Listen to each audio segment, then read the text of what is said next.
Alright guys, back here with another video, and this time I'm coming back from the Case Tourney Mecha Ape. Shout out to them for an amazing event they had, and we had a 5-round event. I went undefeated with Mecha Frieza featuring the Great Apes, and then they ended up winning the whole Case Tournament because apparently people kept telling me I can't win events, like and finish out like if losing in top 8.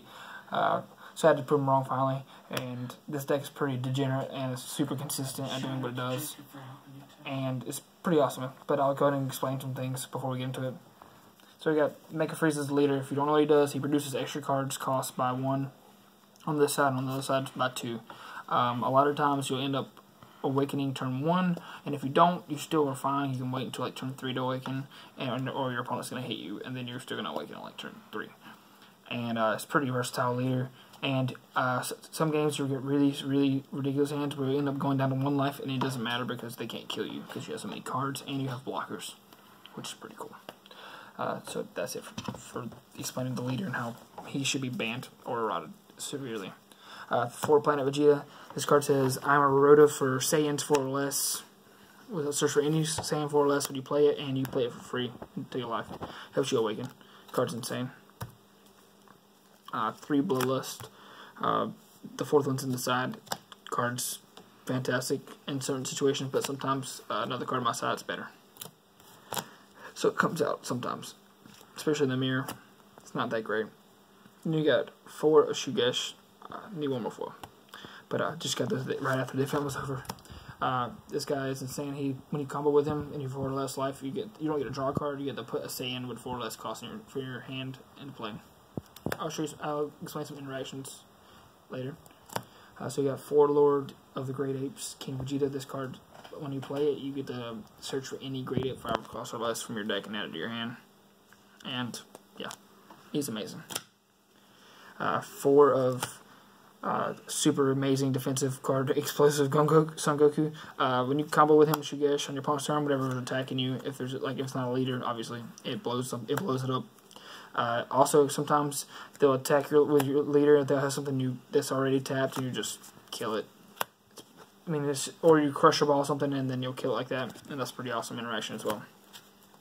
Then to the March of the Great Apes. I was tempted to play 4, but I really don't want to draw this card that late. Like I want to draw it kind of early, but I don't want to draw it past more than once really, because it's just gonna get charged. Because usually you'll be really low in life by the time you use this.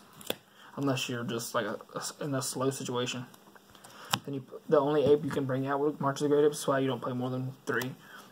This guy is amazing. Critical blocker. And when you combo with him or play him, you look at the top 3 and you add any ape, and you add it to your hand, and then you discard a card.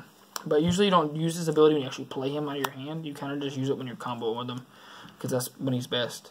And because you don't want to discard your extra cards unless you have like an abundance of extras. So it just depends on the situation. But he's amazing. The Dash promo, I don't understand why he's only $10. The only other ape I play is the Barrier, the ape that you evolve over King Vegeta. This card is what makes the deck over the top, and the deck would be just fine. I usually just win games with just this guy. Sometimes by itself, I'm critting them over and over, and then you putting pressure on with this guy and just attacking them. But this guy's double shot 25k, and he comes out for 3 energy, sort of like Gotenks. What Super Saiyan Gotenks is. We'll go into the blue engine because it's what makes the deck go. 4 boos for just consistency, really, and it's a battle card that's 5k pump. And you need the blue energy, so a lot of times it's just energy. You got 4 Wizard's Coercions. It's just really, a lot of times you just need blue energies so you can play Objection. 4 Objections to get you started, and 4 Beans, versatile card, so it's good on when you're going to kill them as well. And then you got 3 Monacos. This could arguably be bumped up to 4, but just like March of the Great Apes, I don't want to draw like an abundance of extras like late game. So but this card does help push for a game, so it's actually like something you can actually play in the late game to give you a little double strike, which is pretty good in the mirror. Then you got 2 the black card in the deck. Only black card is Mass Saiyan. You just need some removal. It's not that good in the mirror, so I swap it out for another card inside. But this card does, because it can't remove blockers, but it actually is good in removing cards against the Mega GT deck, which is a pretty weird matchup. It depends on how fast they open. To the side deck, 2 Flying Nimbus comes in against the Mega GT deck. The 4th of Bloodlust, it comes in against like rogue decks and Sail and stuff like that. 3 Crusher Ball, arguably should be probably put in the main deck because it's almost always good. It's better to probably Crusher Ball most cards that come in off of Shugesh because they'll always come in tapped. They'll just choose something that's not important, like to come in tapped if it's a Bloodlust, if you Bloodlust it. But if they Crusher Ball it, they'll still be tempted to get their ability if possible, but it will just come in tapped. It just really depends on the situation, because if you're worried about explosive, the Bloodlust is better. But if you're worried about other things, most of the time this is better. So the side deck, for most part, other than these cards that you're looking at now, were not important. 3 of this guy, I'm not even going to talk about him. He was useless. I didn't need him the entire tournament. But I could see how I could want to use him, but that's why I put him in the side deck, in theory, but I never used it. And then 4 Jocko, never even used the card. And this card came as what swapped out for Bardock, and he's amazing. 2 Scientist Fu. I could probably bump him to 3 in the side, just in case. Like, you really just want to, like, have cards in hand. And it's easy to cycle through your deck. It would be probably a little easier to use this if I played 4 Monaka, because it's what fuels the drop. And that's it for the deck profile, for the actual card choices and everything. Some cool interactions I'll show you. Basically, what you'll do is, it's really simple interactions, actually. So, if you haven't realized that, I'll just show you. This guy, the 5-drop, he makes all of your Saiyans in your hand cost 1 less combo cost, which is, or not just your hand, just in general, makes them cheaper. So, what you'll do is when you're pushing for a game with like cards like this, so this is something you do.